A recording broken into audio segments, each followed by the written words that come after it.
telespectadores da TV Caravelas. Olá, você que é o grande motivo do programa Comunidade na TV. Nessa edição recebo o Wenderson Godoy. Ele é professor, dançarino, produtor. Ele é também morador aqui de Ipatinga, do bairro Veneza, e é integrante do grupo Híbridos, que fica no centro da cidade de Ipatinga. Olá, Wenderson, tudo bem contigo? Olá, moço, beleza? Muito obrigado aí pela sua participação aqui conosco na TV Caravelas e também no programa Comunidade na TV. Manda um alô aí para os telespectadores. Olá, pessoal de casa. Eu que agradeço o convite, a disponibilidade aqui do programa em estar me recebendo. O Wenderson Godoy é um dos mais destacados militantes da cultura de Ipatinga, do Vale do Aço, de Minas Gerais e também no Brasil. Wenderson, conta pra gente o que significa o grupo Híbridos. Então, nós viemos do GRUCOM, que é uma associação chamada Grupo de União em Consciência Negra de Ipatinga. É um movimento de combate ao racismo que nasceu aqui na década de 80 e eu participei desse movimento. E lá a gente criou um grupo de dança. Em 2002, nós criamos então a Associação Coreográfica Híbridos Companhia de Dança. Naquele momento com essa ideia de companhia mesmo, assim.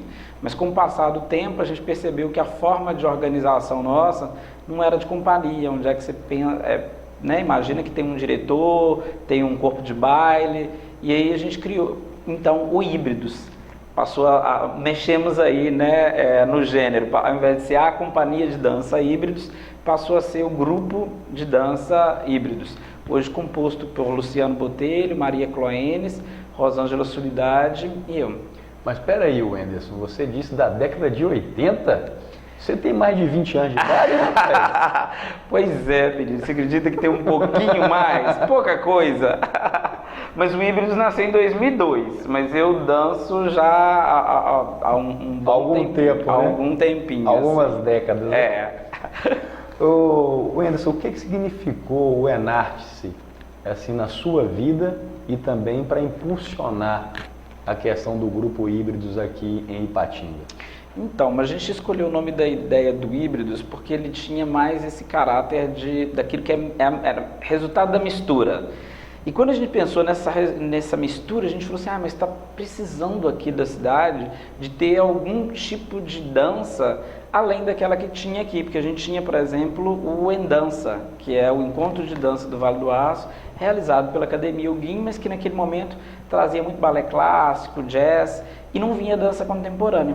Então aí a gente chegou nessa história do Enarte, assim, que nasceu com o nome também de Encontro Nacional de Artes Cênicas de Ipatinga. Encontro Nacional. Porque a ideia era de trazer espetáculos de dança, teatro e circo. Mas como a primeira edição a gente conseguiu muito pouca verba, então a gente focou na dança contemporânea, que de fato era a nossa história, e também aí mudamos o nome. Como já tinha realizado o primeiro, a gente não mexeu na sigla, ela permanece Enarte-se, mas a gente passou a ser Encontro de Dança Contemporânea de Ipatinga. Nasce junto com o Híbridos em 2002, e durante esses 15 anos a gente conseguiu realizar 13 edições. Em 2015 e 2017, ano passado, nós não tivemos nem forças e nem recursos financeiros para poder realizar o evento. Então, nesses 15 anos foram 13 edições. Mas a gente trouxe muita gente importante para cá e acredito que com o Enarte a gente conseguiu plugar ele no mapa de produção de dança do Brasil. Veio para cá a Helena Katz, que é uma crítica da Folha de São Paulo, do Estadão. Veio Christine Greiner, da PUC de São Paulo, e vários artistas de dança de vários estados do Brasil, assim. Claro que ele tem uma coluna que nos orienta, assim, não a gente costuma falar assim, que o Enarte ele não é um festival, porque assim, no meio de artes cênicas, o festival normalmente é aquele lugar onde compete, né? Então vai competir o Godoy com o Cristiano, e a gente acha que em arte não tem competição. Não funciona muito assim. A gente também não gosta de falar que é uma mostra, porque também fica parecendo que é uma vitrine descomprometida. Então eu gosto mais da sua roupa do que da roupa do fulano. A gente prefere esse nome mesmo de encontro, que é um lugar para a gente encontrar artistas, críticos, pensadores de dança. Então tem espetáculos, oficinas. Sempre ao final dos espetáculos tem um bate-papo com o público, não para explicar a obra que foi apresentada, mas para conversar sobre as questões que aquela obra levanta. Então, assim, também o Enartes, eu acho que ele é um contribuidor com a formação mesmo, tanto artista quanto de público aqui na cidade. Então, elevando o Enartes nessa projeção de contribuir com o desenvolvimento da cultura de Ipatinga, do grupo Híbridos, vocês têm a expectativa de realizá-lo esse ano de 2018, em 2019? Como que está o planejamento de vocês? Então, claro, temos sim, assim, ano passado, como eu falei, dia 20, especificamente 20 de novembro, nós celebramos 15 anos, o Híbridos e o Enartes, mas infelizmente não tivemos muito a celebrar em função desse momento específico que a gente vive de crise e onde é que, né, o setor que a gente trabalha, que é o setor cultural, é o primeiro a sofrer, a ser descartado. Exatamente, é igual na casa da gente, né? Quando a coisa aperta, você não vai no cinema, né? Você não vai jantar em restaurante, e a gente trabalha com esse setor que é o setor cultural, é o primeiro a ser impactado. Não tivemos muito a celebrar, mas está sim nos nossos planos. A gente enviou e aprovou o ano passado na Lei Estadual de Incentivo à Cultura um projeto que chamou-se Híbridos 15 anos. Nesse projeto tinha lá a manutenção do espaço Híbridos, que fica no centro, a realização da 14ª edição do Enartes, uma montagem do novo espetáculo do grupo, que inclusive a gente já iniciou com o coreógrafo Tuca Pinheiro, que é um coreógrafo bem importante de Belo Horizonte, e inclusive vai ser um infantil. É a primeira vez que o grupo vai montar um trabalho de dança contemporânea, olhando para o público infantil. Só que a gente, dos 507 mil que a gente aprovou, a gente conseguiu captar 105 mil. Então, assim, muitas dessas coisas vão ficar comprometidas em função do aporte financeiro. O Anderson, na sua posição enquanto militante da cultura, o que você apresenta para o telespectador sobre conceito de cultura? O que é conceito de cultura para o Anderson Godoy? É legal isso, assim, né? Porque a gente costuma sempre falar que achar, né, que cultura é aquele que eu gosto. Né? Eu vejo um montão de gente, por exemplo, assim, né, não vou ficar aqui levantando bandeira, obviamente, mas, sei lá, funk não é cultura. A gente ouve isso reiteradamente, assim, e às vezes eu fico pensando um pouco nisso, assim, né? Eu acho que cultura é tudo aquilo que eu cultuo, né? Cultura é aquilo, é a história de um povo, é o modo que aquele povo se organiza. Então, música, dança, teatro, o jeito que o Cristiano está vestido aqui agora é cultura, né? É como é que ele se apresenta para o mundo. E eu fico sempre muito preocupado todas as vezes que a gente toca nesse assunto sobre essa ideia mesmo, né? De que cultura não é só aquilo que eu gosto, mas tem que abrir, né, esse leque para talvez aquilo que o outro está fazendo não me interessa muito, eu não gosto muito, mas é cultura, né? Cultura é aquilo que as pessoas manifestam? Eu acho que cultura tem a ver com a história de cada um, assim, né? E aí passa por um modo de vestir, um modo de se colocar no mundo, né? E é tão engraçado que às vezes a gente fala assim, nossa, fulano é tão culto, né? A gente ainda associa a cultura muito com aquela ideia do erudito. Entendi. Né? E eu, às vezes, fico pensando que está na hora da gente rever um pouco esse conceito, já que você me pergunta disso. Quebrar esses paradigmas. Exatamente, porque, por exemplo, assim, talvez quem é que está lá no morro também está fazendo cultura e de qualidade, né? Assim, de qualidade. E isso, claro que isso não tira o mérito e não deixa de ser cultura também, aquele cara que é o intelectual e que fala palavras difíceis, mas talvez aquele também que não sabe falar palavras difíceis, mas que está lá fazendo rap, uma dança de rua, também está produzindo cultura, né? Perfeito, Anderson. O Grupo Híbridos lança agora, nesse momento, um curso né, de elaboração de projetos, né, e também de produtores culturais. Conta pra gente essa experiência e essa proposta que o Grupo Híbridos lança aqui na região. Então, eu falava no início, né, da nossa conversa sobre o Enartes. Eu acho que o Enartes, de certa forma, ele nos profissionalizou no quesito de produção cultural. Porque para realizar o evento, a gente tinha que, né, entrar em contato com artistas, realizar contrato com artistas, agendar passagem aérea, agendar hotel, resolver onde esse artista iria se alimentar, divulgar o evento. Ou então, seja, é o antes, durante e o depois. A evento. gente brinca da pré-produção, produção e pós-produção. E eu acho que a gente meio conseguiu se organizar nesse lugar. E aí, em 2015, a Verúzia, que é uma curadora do Festival de Dança de Itacaré, no litoral sul da Bahia, ela nos convidou para dar essa oficina lá. E foi muito legal. E assim, não é ensinar a receita do bolo, porque eu acho que não é esse o lugar, mas é de compartilhar essa experiência adquirida ao longo desses 15 anos. Qual é o público-alvo das pessoas que queiram participar? Tem algum pré-requisito? Como é que é isso? Então, ela é destinada para produtores ou interessados em está lidando com essa área cultural. Então, assim, não é especificamente para profissionais, mas pelo contrário, também é muito voltado para quem tem interesse em estar nessa área. Sobretudo aqui na nossa cidade, a gente percebe que tem muitos artistas, independente se ele é músico, dançarino, ator ou atriz, que ele mesmo é que realiza a sua produção, mas às vezes sem ter um know-how para estar desenvolvendo essa produção.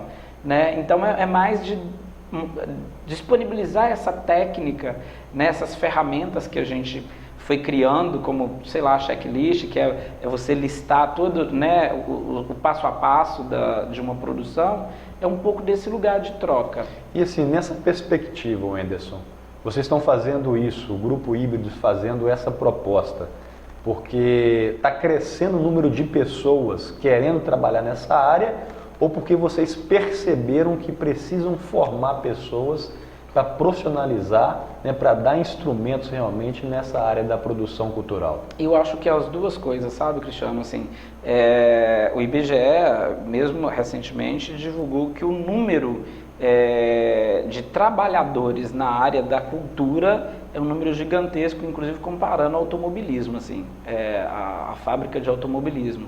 É um número grande de pessoas que estão envolvidos na área cultural. Se você parar para pensar todos esses shows, eventos, a quantidade de teatro, eventos de rua, realmente é grande.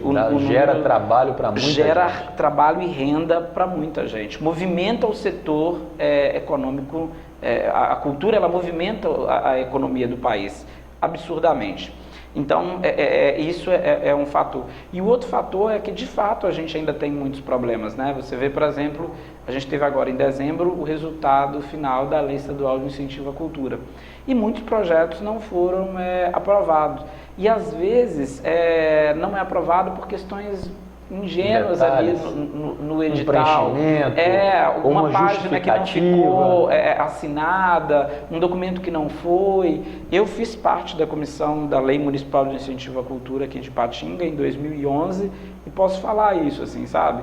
Que as ideias sempre são muito boas, mas como a gente está lidando com ferramentas pública, porque de orçamento público, prestação de conta. Exatamente. Então, é burocrático. Então, nessa pegada que você está falando, eu acredito o seguinte: o curso, ele vai trazer assim, para a pessoa aquela oportunidade de ter uma visão holística, uma visão do todo, porque geralmente a gente vê o cara, ele cobra o escanteio, corre para a área e ainda cabeceia para fazer o gol. A questão da produção cultural vai trazer um aspecto holístico da gestão, do planejamento, vai nessa vibe? Exatamente.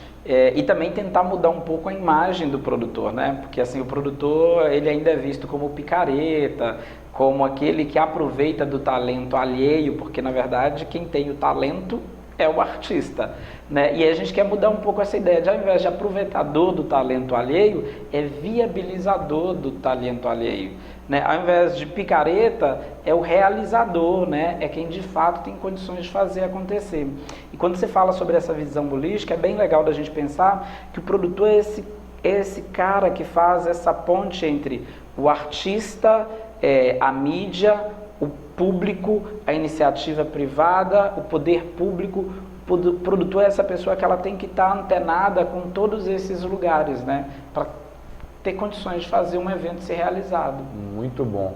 Sobre a Lei Rouanet, a gente percebe muita polêmica nas redes sociais, alguns programas de bastidores, alguns programas, né, com o público comentando e criticando a Lei Rouanet. O que você tem a dizer sobre a Lei Rouanet para o telespectador?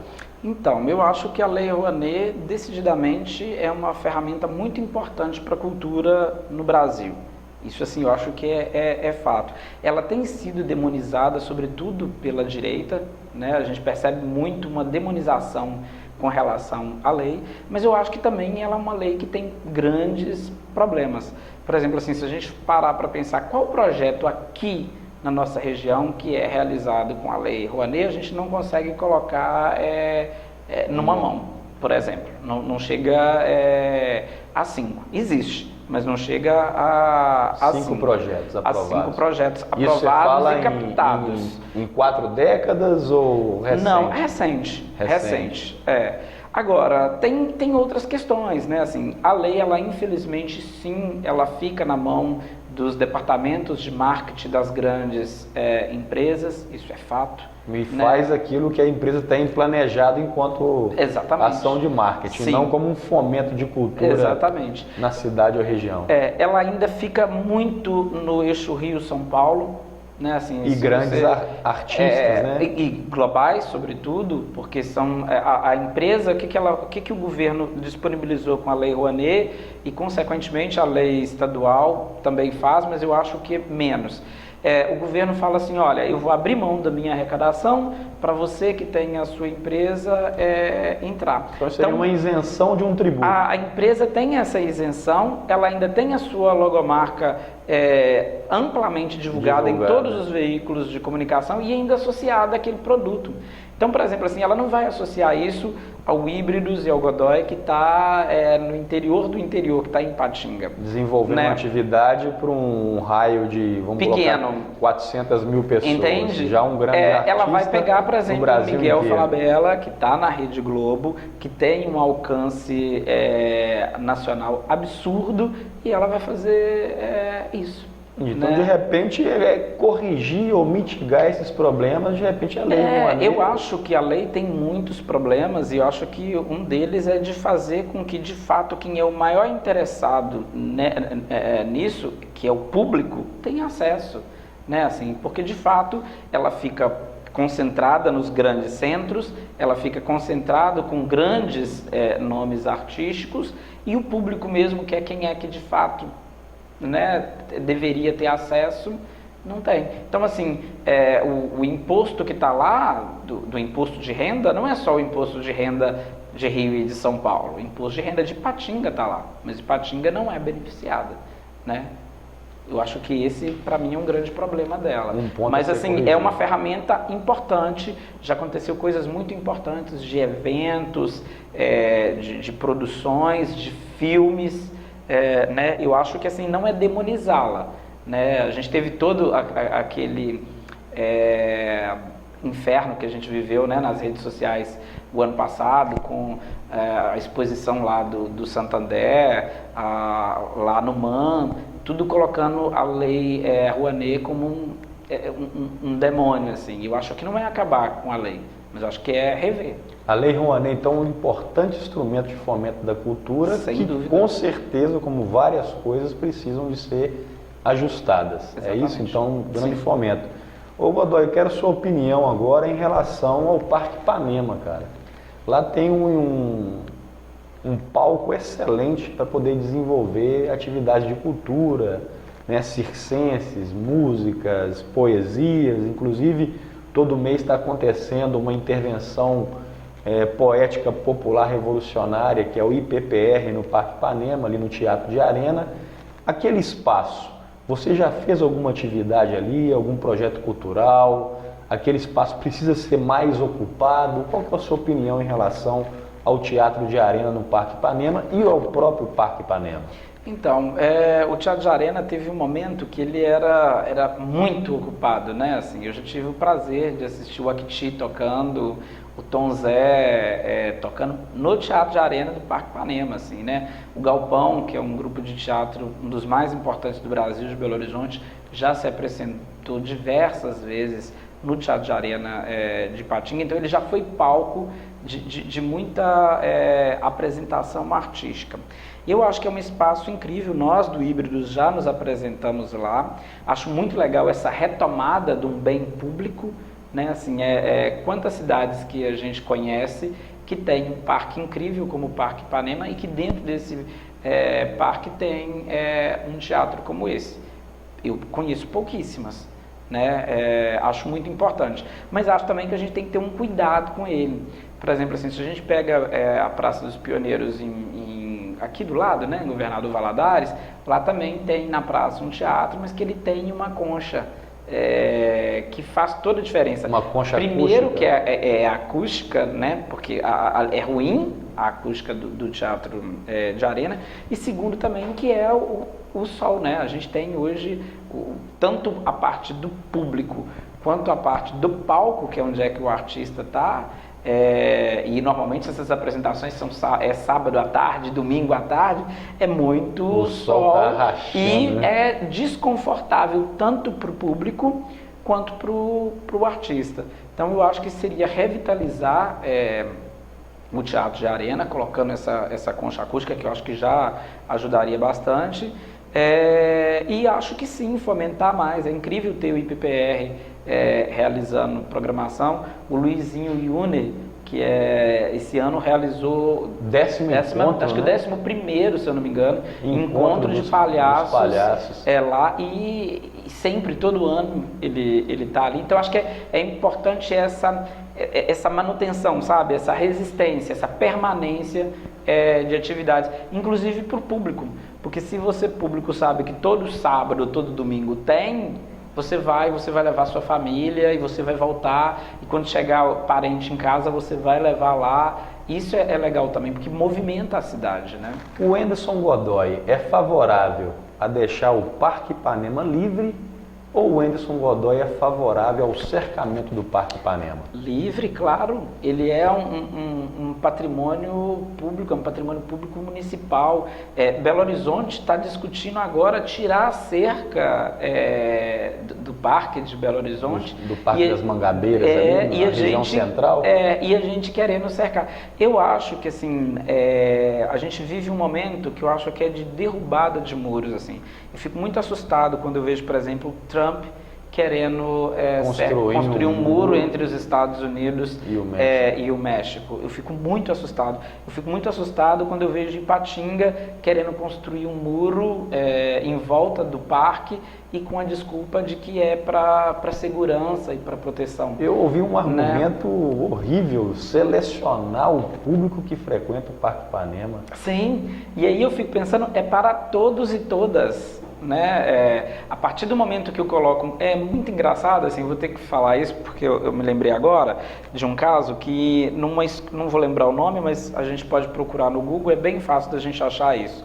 Uma escola na periferia de São Paulo, ela tinha um problema muito sério de roubo. Então o diretor comprava ar-condicionado, no final de semana ele roubava, computadores roubavam, e aí o diretor já não sabia mais o que fazer com a escola. Ele propôs para a escola derrubar o muro da escola. Imagina quantas escolas você conhece que não tem muro. Eu não conheço nenhuma. Ele foi na contramão, né? E aí a escola toda foi contra. Falou assim, vai levar as paredes, né? Porque com o muro tá roubando tudo.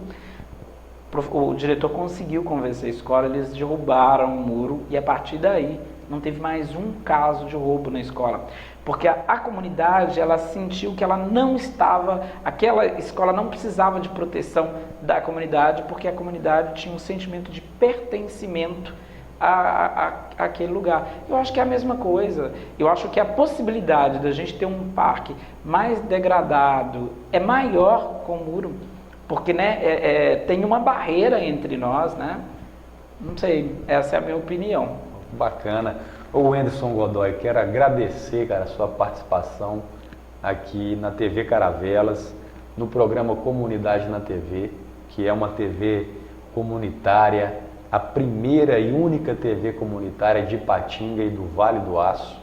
E a gente agradece a sua participação, colocamos a TV à disposição do Grupo Híbridos e quero deixar o espaço para você se despedir aí dos telespectadores da TV Caravelas. Se quiser deixar um telefone, um endereço, fique à vontade. Eu que agradeço, mais uma vez, a TV abrir espaço para o Híbridos e para a cultura na nossa região. É muito importante, um veículo importante de comunicação com o público, e convidar o público para 5, 7, 19 e 21, a oficina de produção cultural e elaboração de projeto, de 19 às 22, no espaço Híbridos. O e-mail é híbridos@híbridos.com.br. Nós estamos ali na 28 de abril, 621, sala 402, na Galeria JG, do lado da Igreja Católica. E o nosso site é www.híbridos.com.br. E também a gente está nas redes sociais como Híbridos Dança. Acho que é isso. TV Caravelas, descobrindo um novo jeito de fazer televisão.